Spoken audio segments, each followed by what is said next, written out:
GRच्या भाषेमध्ये वर्डिंगमध्ये फरक काहीच नाही, पण त्यांनी जी उपाययोजना सुचवलेली आहे ती उपाययोजना महाराष्ट्रातल्या ओबीसीचं आरक्षण संपवणारी आहे।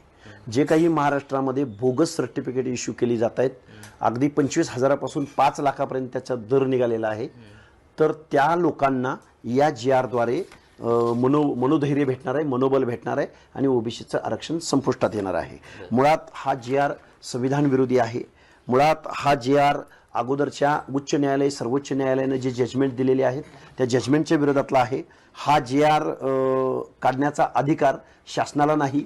मुळात जी उपसमिती निर्माण केलेली होती त्या समितीने तटस्थ राहून काही निर्णय घेण्याऐवजी बायस निर्णय घेतलेला आहे आणि मुळात ओबीसी आरक्षण अशा एक्झर्शनद्वारे मला वाटते संपुष्टात आलेलं आहे। न्यायालयीन लढाई आहे, रस्त्यावरची लढाई आहे। सरकारला झुंडीची भाषा कळते तर झुंड सुद्धा घेऊन जावं लागेल। दुसरी गोष्ट PIL आहे।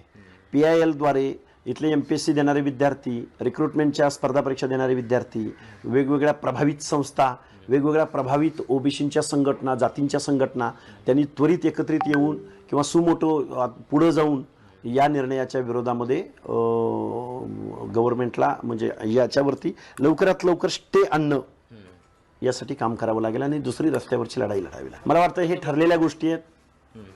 मुळात न्यायालयाच्या निर्णयापुढं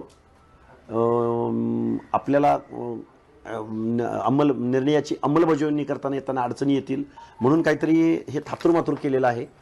मुळात GR ॲज इट इज वर्डिंगमध्ये दिलेला आहे, पण त्याची जी उपाययोजना सुचवलेली आहे ग्राम महसूल अधिकारी, ग्रामपंचायत अधिकारी आणि सहाय्यक कृषी अधिकारी या लोकांना जे काही चौकशी करून त्यांना मदत करा असं जे म्हटलेलं आहे हे घटनाविरोधी आहे, आरक्षणाच्या पॉलिसीच्या विरोधी आहे। ओबीसीचं आरक्षण संपवणारं हे काही ज्या काही उपाययोजना सुचवलेल्या आहेत, शासन निर्णय घेतलेला आहे हा तो निर्णय आहे।